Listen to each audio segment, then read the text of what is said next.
सध्या पुण्यामध्ये मुख्यमंत्री बोलतायत, थेट जाऊयात आपण सभेमध्ये। मला लोकच लोक दिसतायत याचा अर्थ पक्का आहे, तुम्ही समजून घ्या। आता 23 तारखेला मतदान आणि 23 मेला या ठिकाणी खासदार महायुतीचाच होणार आहे। बंधू भगिनींनो, खऱ्या अर्थानं ही निवडणूक एक अत्यंत महत्त्वाची निवडणूक आहे। देशाचा पंतप्रधान निवडण्याची निवडणूक आहे। या निवडणुकीच्या सुरुवातीला राष्ट्रवादी काँग्रेसचे कॅप्टन पायाला पॅड बांधले, हातामध्ये ग्लोव्ज घातले, डोक्यावर हेल्मेट लावली, हातात बॅट घेतली आणि म्हाड्याच्या मैदानावर पिचवर उतरले। मीच ओपनिंग बॅट्समन आहे, मीच ओपनिंग बॅट्समन आहे, मी चौके छक्के मारणार आहे, मी सेंचुरी काढणार आहे। आणि समोरून अशी गुगली आली की 7व्या दिवशी सांगितलं मला मॅचच खेळायची नाही, मी तर आता 12वा गडी होतोय। नॉन प्लेइंग कॅप्टन झाले, ग्लोव्स काढले, पॅड काढल्या, हेल्मेट काढली आणि नॉन प्लेइंग कॅप्टन 12वा गडी म्हणून आता त्या ठिकाणी खेळतात। पण बंधू भगिनींनो, एकीकडे त्यांची अवस्था काय आहे बघा। आता कालपर्यंत बारामती आमच्या हक्काची आहे म्हणणाऱ्यांची, महाराष्ट्र आमच्या हक्काचा आहे म्हणणाऱ्यांची अवस्था काय आहे। आता त्यांना किरायाने वक्ते आणावे लागतात, ही त्यांची अवस्था आहे। बंधू भगिनींनो, यापूर्वी आपण पाहिलं होतं, किरायानं सायकल मिळायची, किरायानं मोटरसायकल मिळायची, किरायानं मोटर गाडी मिळायची। आता पवार साहेबांना किरायानं रेल्वेचं इंजिन घेतलं। पण हे बंद पडलेलं इंजिन आहे, बंद पडलेलं इंजिन। हे विधानसभेत चाललं नाही, याचे पुरजे खिळखिळे झाले। हे महानगरपालिकेत चाललं नाही, हे जिल्हा परिषदेत चाललं नाही। या इंजिनला डबा नाही, इंजिन मध्ये दम नाही। हे बंद पडलेलं इंजिन घेऊन पवार साहेब आता निघाल्यात। हे इंजिन त्यांना वाचवू शकत नाही। बंधू भगिनींनो, मला समजलं आजच इंजिन पुण्यात आलं होतं, या ठिकाणी येऊन भाषण देऊन गेलं आणि म्हणाले काय, या ठिकाणी म्हणाले मी पुण्यात आलो तर मार्ग काढत काढत यावं लागलं। अरे कोणामुळे पुण्याची ही अवस्था झाली? ज्यांच्याकरता तुम्ही मत मागता त्यांच्यामुळेच हीच अवस्था झाली।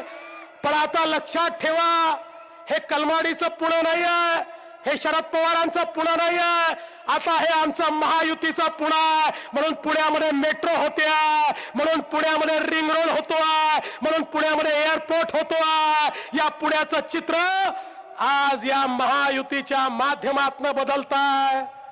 आणि म्हणून तुम्ही किती वेळा म्हणालात लाव रे व्हिडिओ, लाव रे व्हिडिओ। 2014चा व्हिडिओ जर लागला तर तुमची आणि साहेबांची अवस्था काय होईल? 2014चा व्हिडिओ लागला तर त्या व्हिडिओमध्ये एक व्यक्ती सल्ला देतोय, पवार साहेबांना सांगतोय मी आत्ताच गुजरातला जाऊन आलो, तिथला विकास पाहिला। पवार साहेब तिथला विकास पाहिल्यानंतर मला असं वाटतं की तुम्ही मोदी साहेबांच्या पायाचं पाणी प्यायलं पाहिजे। कोण होता तो व्यक्ती? कोण होता सांगा तुम्ही? कोण होता? इंजिन काय पोपट काय? कोण होता? जाऊ द्या। जे लोक मॅच मध्ये पहिल्या बॉलवर आउट होतात त्यांनी आम्हाला क्रिकेट कसं खेळायचं शिकवायचं नाही। अरे आमच्याकडे मोदी जे आहेत चॅम्पियन आहेत, आजपर्यंत निवडणूक हारले नाही आहेत, त्यामुळे तुम्ही आम्हाला शिकवू नका। आणि तुम्ही मोदींना किती शिव्या दिल्या ना, सूर्याकडे चेहरा करून थुकलं की थुंकी आपल्याच चेहऱ्यावर पडते। त्यामुळे थुंकण्याचा प्रयत्न किती केला तरी तुमच्याच चेहऱ्यावर थुंकी पडणार आहे। पण बंधू भगिनींनो, जे गेम मध्येच नाही त्यांच्यावर आपल्याला बोलून फायदा तरी काय आहे? आता या ठिकाणी बघा, पवार साहेबांना एक गोष्ट मानली पाहिजे. पवार साहेबांनी मोदी साहेबांची एक गोष्ट मान्य केली. मोदी साहेबांनी काय सांगितलं? बेटी बचाओ, बेटी बचाओ, बेटी बचाओ. पवार साहेब आता काय करतात? बेटी बचाओ, बेटी बचाओ, बेटी बचाओ. आता महाराष्ट्र बाजूला राहिला. आमच्या कांचनताई कुलांनी अशी गुगली या ठिकाणी टाकली. त्यांना वाटलं एक साधी पोरगी आली, ही आमचं काय करणार आहे? त्यांना माहिती नव्हतं ही झाशीची राणी आहे. या झाशीच्या राणीनं या बारामतीमध्ये अशी लढाई सुरू केली. अरे बुंदेले हर बोलो के मुंह से हमने सुनी कहानी थी, खूप लढी मर्दानी वो तो झाशी वाली राणी थी. आमच्या झाशीच्या राणीनं या बारामतीमध्ये असं युद्ध पेटवलं की आता साहेबांना समजतच नाही. म्हणून साहेब म्हणतात बेटी बचाओ, बेटी बचाओ. आमच्या सुप्रिया ताईंनी देखील साहेबांकडनं एक गुण घेतला. बरं, आमच्या सुप्रिया ताईंनी देखील घेतला. आमचे मोदी साहेब काय म्हणतात? मोदी साहेब म्हणतात पाकिस्तान मध्ये घुसून मारीन. म्हणतात ना, पाकिस्तान मध्ये घुसून मारीन. आमच्या ताईंनी तो गुण घेतला. कोण आमचा तो शेवाळे, त्याला म्हणाल्या घरात घुसून मारीन. अरे बंधू भगिनींनो, काय एवढा तोल जाऊ देता? एखाद्या निवडणुकीत जिंकतो, एखाद्या निवडणुकीत हारतो. हारणं जिंकलं लागलेलं असतं, पण मोठ्या माणसाने आपला तोल ठेवला पाहिजे, तोल ठेवून बोललं पाहिजे. पण बंधू भगिनींनो, मोदी साहेब म्हणाले खरा, पवार साहब को हवा का रुख पता चलता है, हवा किधर जाती है ये पवार साहब को पता चलता है. आठवले साहेबांनी आता सांगितलं सुटलेली हवा कुठे चालली आहे. आणि म्हणून पवार साहेबांनी ठरवलं ऍक्सिडेंट होण्यापेक्षा युटर्न घेतलेला बरा, आणि त्यांनी युटर्न घेतला. पण मी तुम्हाला निश्चितपणे सांगतो, आता ही जी राष्ट्रवादी होती ना, या राष्ट्रवादीला या निवडणुकीमध्ये आम्ही नॅनो पार्टी बनवल्याशिवाय राहणार नाही. Nano party. बंधू भगिनींनो, ही जी निवडणूक आहे ना, ही देशाची निवडणूक आहे. ही साधी गल्लीची निवडणूक नाही आहे. ही दिल्लीची निवडणूक आहे. या देशाचं सरकार निवडायचं आहे. या देशाला कोण या ठिकाणी पुढे नेऊ शकतं? देशाच्या मान सन्मान अभिमान कोण वाढवू शकतं? या देशाच्या सीमा कोण सुरक्षित ठेवू शकतं? या देशाला विकासाकडे कोण नेऊ शकतं? याचा निर्णय करणारी ही निवडणूक आहे. एकीकडे 55 वर्ष ज्यांनी केवळ अनाचार, दुराचार, अत्याचार आणि भ्रष्टाचार केला, ही भ्रष्टाचारी महाखिचडी आहे. आणि दुसरीकडे महायुती आहे, ज्याचे नेते मोदी साहेब आहेत, ज्यांनी 5 वर्षामध्ये परिवर्तन काय असतं या भारत देशाला दाखवून दिलं. सामान्य माणसाच्या जीवनामध्ये परिवर्तन करून दाखवलं. पण बंधू भगिनींनो, मला कधी कधी आश्चर्य वाटतं, या महाखिचडीच्या नेत्यांना या ठिकाणी लाज का वाटत नाही? यांना लाज का वाटत नाही? पुन्हा तेच ते बोलतात. आता राहुल गांधी पुन्हा म्हणाले आम्हाला निवडून द्या, आम्ही गरिबी हटवू. अरे राहुल बाबा, तुमच्या पणजोबांना जबाबदारी दिली होती, चांगला व्यक्ती होता, गरिबी हटव म्हणाले होते, हटली नाही वाढली. तुमची आजी आली, गरिबी हटव म्हणाली, हटली नाही वाढली. तुमचे वडील आले, गरिबी हटव म्हणाले, हटली नाही वाढली. तुमची आई आली, गरिबी हटव म्हणाली, हटली नाही वाढली. आता तुम्ही काय खाऊन गरिबी हटवणार आहे? या ठिकाणी तुम्हाला जेव्हा गरिबी हटवायची संधी दिली होती, तुम्ही गरिबी हटवली ती आपल्या नेत्यांची, आपल्या चेल्या चपाट्यांची. तुम्ही गरिबी हटवू शकत नाही. काय म्हणतात? गरीबाला 72,000 रुपये देऊ.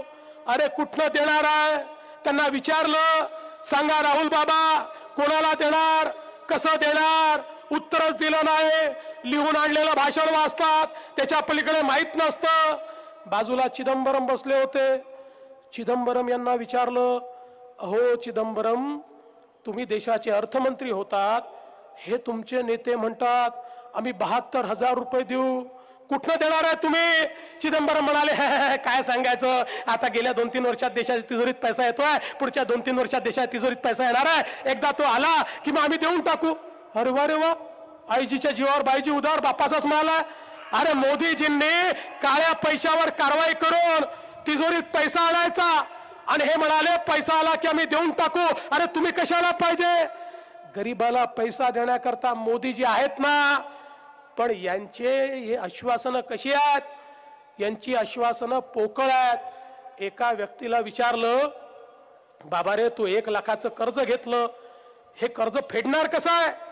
तो म्हणाला सोपा आहे, मी कालच कोंबडी आणली आहे, माझ्या कोंबडीला 4 अंडी होतील, त्यातनं 4 कोंबड्या निघतील, मग त्यांना 16 अंडी होतील, त्यातनं 16 कोंबड्या निघतील, मग त्यांना 64 अंडी होतील, त्यातनं 64 कोंबड्या निघतील. असं करता करता 640 कोंबड्या झाल्या की त्या विकतो आणि तुमचे 1 लाख रुपये परत करतो.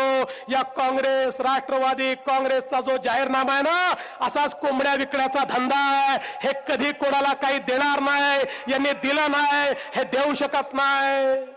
बंधू भगिनींनो, यांची भाषणं तुम्ही बघा.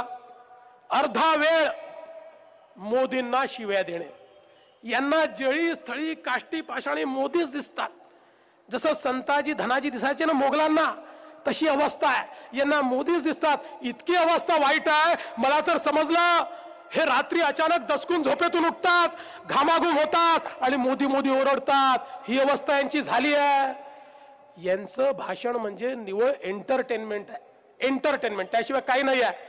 म्हणजे मी तर म्हटलं यांचं भाषण कसं आहे, आपण एखादी सिरियल पाहतो ना, त्या सिरियलच्या आधी एक सूचना येते. काय सूचना असते? या सिरियल मधले सगळे पात्र काल्पनिक आहे, याचं कथानक काल्पनिक आहे, याचा वास्तविकतेशी काही संबंध नाही आहे, याच्यावर विश्वास ठेवू नका. विश्वास ठेवला तर तुमच्या भरोशावर ठेवा, आम्ही केवळ मनोरंजनाकरता दाखवतो. असंच यांच्या भाषणाच्या आधी काही दिवसांनी आमच्या चॅनलद्वारे सूचना देतील, हे भाषण काल्पनिक आहे, याचा वास्तविकतेशी काही संबंध नाही आहे, याच्यावर विश्वास ठेवू नका. ठेवला तर आम्ही जबाबदार असणार नाही, आम्ही केवळ मनोरंजनाकरता हे भाषण दाखवतो. अशा प्रकारची अवस्था आहे. अरे या देशामध्ये खऱ्या अर्थानं गरिबीच्या विरुद्ध लढाई कोणी केली असेल तर ती लढाई केली नरेंद्र मोदींनी. तुम्ही बघा, एक एक योजना, जनधन सारखी योजना 34 कोटी लोकांना बँकेचं खातं दिलं. बँकेचं खातं त्याला मिळालं जो बँकेच्या दारात गेला तर चपराशी आत घेत नव्हता. काही लोकांनी विचारलं, बँकेचं खातं मिळालं, कोणची मोठी गोष्ट झाली. पण मोदींच्या मनात वेगळं होतं. आपल्याला माहिती आहे, जेव्हा देशामध्ये राजीव गांधी देशाचे पंतप्रधान होते, ते म्हणायचे मी दिल्लीहून 1 रुपया पाठवतो तर शेवटच्या माणसाच्या खात्यात 85 पैसेच पोचतात. शेवटच्या माणसाच्या खात्यात 15 पैसेच पोचतात. 85 पैसे व्यवस्था खाऊन टाकते, दलाल खाऊन टाकतात.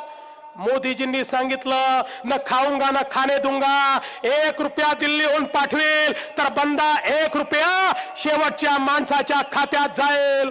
आणि तुम्ही बघा, 5 वर्षामध्ये जनधन योजनेच्या माध्यमातून गरीबाच्या खात्यामध्ये 80,000 कोटी रुपये मोदीजींनी दिले. कोणी मध्यस्थ नाही. आज तुम्ही बघा, शेतीची योजना असेल, पैसा अकाउंटला, विम्याची योजना असेल, पैसा अकाउंटला, शौचालयाची योजना असेल, पैसा अकाउंटला, घरकुलाची योजना असेल, पैसा अकाउंटला. कोणाला चक्रा मारण्याची आवश्यकता नाही. तलाठी नाही, तहसीलदार नाही, आबू नाही, बाबू नाही, टाबू नाही, दलाल नाही. थेट दिल्लीचा पैसा हा गल्ली मधल्या शेवटच्या माणसापर्यंत नेण्याचं काम हे मोदीजींनी या ठिकाणी करून दाखवलं. आज बघा, या ठिकाणी आपण बघितलं, स्वच्छ भारत अभियानाच्या माध्यमातून शहरं साफ झाली, गावं साफ झाली. आज आपल्या पुण्यासारख्या शहराला या ठिकाणी मोठ्या प्रमाणात मदत मिळाली. स्मार्ट सिटी सारख्या योजनेतनं आज रस्ते होत आहेत, पूल होत आहेत, या ठिकाणी मेट्रोचं काम होत आहे, आमची नदी या ठिकाणी साफ होते, या ठिकाणी आमचं जे सांडपाणी आहे त्याच्यावर प्रक्रिया होते. मोदीजींनी शहरं स्वच्छ केली, गावं स्वच्छ केली आणि गावोगावी शौचालय तयार केले. मोदीजी जेव्हा देशाचे पंतप्रधान झाले, त्यावेळी या देशामध्ये 45% कुटुंबाकडे शौचालय होतं. 5 वर्षामध्ये 98% कुटुंबाकडे शौचालय हे मोदीजींनी बांधून दिलं. आज तुम्ही बघा, उज्ज्वला सारख्या योजनेच्या माध्यमातून 13 कोटी गरिबाच्या घरामध्ये गॅस पोहोचवला, त्यांना धुरापासून मुक्ती दिली. प्रधानमंत्री आवास योजनेच्या माध्यमातून गरिबाला घर दिलं. आज मोदीजींनी सांगितलं, जेव्हा 2022 साली भारताच्या स्वातंत्र्याला 75 वर्ष पूर्ण होतील, त्यावेळी या देशामध्ये एकही व्यक्ती बेघर राहणार नाही, प्रत्येक गरिबाला घर दिलं जाईल. या महाराष्ट्रामध्ये आज 10 लाख घरांची निर्मिती आम्ही करतोय. 5 लाख घरं पूर्ण केले आहे. शहरात 5 लाख घरं वेगळे बांधतोय. ज्याचा जो प्लॉट नाही, प्लॉट खरेदी करून देतोय. झोपडपट्टीमध्ये असेल, मालकी हक्काचा पट्टा देतोय, त्याला घर बांधण्याकरता 2.5 लाख रुपये देतोय. बांधकाम कामगार असेल, 4.5 लाख रुपये देतोय. प्रत्येक गरिबाच्या जीवनामध्ये त्याला घर मिळालं पाहिजे, ही मोदीजींची संकल्पना पूर्ण होते आहे. आयुष्यमान भारतच्या माध्यमातून प्रत्येक गरिबाला आरोग्याची सेवा देण्याचं काम मोदीजींनी केलं. बंधू भगिनींनो, 50 कोटी लोकांना 5 लाखापर्यंतचा आरोग्याचा खर्च मोफत. त्यांना ऑपरेशन करायचं असेल तर मोफत, हॉस्पिटलला ऍडमिट झाले हॉस्पिटलचं बिल मोफत, ओपीडीत गेले ओपीडी मोफत, औषध लागलं औषध मोफत, इम्प्लांट लागला इम्प्लांट मोफत. केवळ 2 महिन्यामध्ये 20 लाख गरिबांनी आपली ऑपरेशन या आयुष्यमान भारत योजनेच्या माध्यमातून केली. आज आपण बघा, या ठिकाणी जो छोटं छोटं काम करणारा आहे, आमचा हात ठेलेवाला आहे, आमचा सायकल रिक्षावाला आहे, या ठिकाणी आमचा शेतमजूर आहे, घरकाम करणारी महिला आहे, या आमचा गवंडी आहे, या गरीबातल्या गरीब माणसाला 60व्या वर्षी 3000 रुपयाचं पेन्शन हे देण्याची योजना मोदीजींनी आणली. आणि त्या योजनेच्या अंतर्गत 5 लाख लोकांना या ठिकाणी बेनिफिट मिळाला, 25 लाख लोकांना बेनिफिट मिळतोय. मुद्रा योजनेच्या माध्यमातून 13 कोटी लोकांना रोजगार मिळाला. आज या ठिकाणी एक एक योजना जर मी सांगत गेलो, अख्खी रात्र निघून जाईल. गरिबीच्या विरुद्ध मोदीजींनी केलेलं काम हे आपल्या सर्वांना माहिती आहे. आज बंधू भगिनींनो, एकीकडे गरिबीच्या विरुद्ध काम केलंय आणि दुसरीकडे इन्फ्रास्ट्रक्चरचं काम असेल, रस्ते असतील, एअरपोर्ट असेल. अरे 20-20 वर्ष तुम्ही या पुण्याला एअरपोर्टचं स्वप्न दाखवलं आहे, त्या एअरपोर्टचा एक सत्यानाश केला. आज आमचं सरकार आहे, पुण्याच्या एअरपोर्टला 800 कोटी रुपये आम्ही दिले, त्याचं विस्तारीकरण आम्ही सुरू केलं आणि त्यासोबत पुरंदरला एक नवीन एअरपोर्ट बांधण्याकरता आम्ही मान्यता दिली. या पुण्याला आज स्टार्टअप कॅपिटल म्हणून या ठिकाणी आम्ही मान्यता दिली आणि या पुण्यामध्ये PMRDA ची स्थापना करून PMRDA माध्यमातून 20,000 कोटी रुपयाचा रिंग रोड या पुण्यात आम्ही तयार करतोय. एकूण सगळे जे पुणे या रिंग रोडच्या माध्यमातून या ठिकाणी अशा प्रकारचा विकास होईल की ज्यातनं या संपूर्ण पुण्याला पुढचे 20 वर्ष या ठिकाणी विकास मिळेल. आज आपण बघा, या पुण्यामध्येच पुन्हा एकदा नवीन IT सिटी माळुंगे माणमध्ये आम्ही तयार करतोय. हजारो लोकांच्या हाताला त्या ठिकाणी नोकऱ्या मिळाल्या पाहिजे, रोजगार मिळाला पाहिजे, याचं काम हे सरकार करतंय. या सरकारनं या पुण्यामध्ये आणि PMRDA रिजन मध्ये पुणे जिल्ह्यामध्ये केलेलं काम, माझा तुम्हाला सवाल आहे, अरे तुम्ही पुण्याला आपली जागीर समजत होतात, 20-20 वर्ष या पुण्यावर तुम्ही राज्य केलं. एक गोष्ट दाखवा या पुण्याकरता तुम्ही केली. अरे हा जो काही विकास तुम्ही दाखवता ना, एखादा मुलगा 15 वर्षाचा झाला की त्याला मिशी फुटते, त्याकरता बापाचं कर्तृत्व लागत नाही. 20 वर्षामध्ये तुम्ही काहीच पुण्याला केलं नाही. या पुण्याचं चित्र, या पुणे जिल्ह्याचं चित्र आज आम्ही बदलतोय. या पुणे जिल्ह्यामध्ये पाण्याचे प्रश्न असतील, या बारामती या आपल्या मतदारसंघामध्ये सिंचनाचे प्रश्न असतील, हे प्रश्न सोडवण्याचं काम आम्ही या ठिकाणी करतोय. आणि म्हणून बंधू भगिनींनो, एकीकडे या ठिकाणी आपल्या सरकारच्या माध्यमातून काम चाललेलं आहे. अरे मोदीजींना तर हे पुणे शहर एवढं आवडतं की या देशातला स्मार्ट सिटीचा कार्यक्रम हा त्यांनी पुण्यातनं सुरू केला. आज आपली मेट्रो किती वेगानं काम करते. आणि भीमराव अण्णा, तुम्ही चिंता करू नका, तुम्ही या ठिकाणी मेट्रोचं विस्तारीकरण मागितलंय, तुम्ही मागितलं त्याच्याही पलीकडे मेट्रो आम्ही नेणार आहे.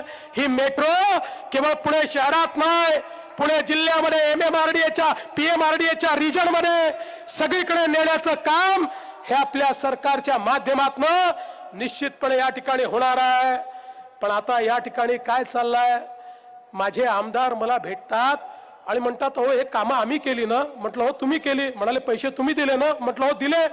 अरे म्हणाले सुप्रियाताईंनी एक पुस्तक छापलाय आणि आम्ही केलेल्या कामासोबत सेल्फी काढून स्वतःच्या नावाने ते कामं छापून टाकले.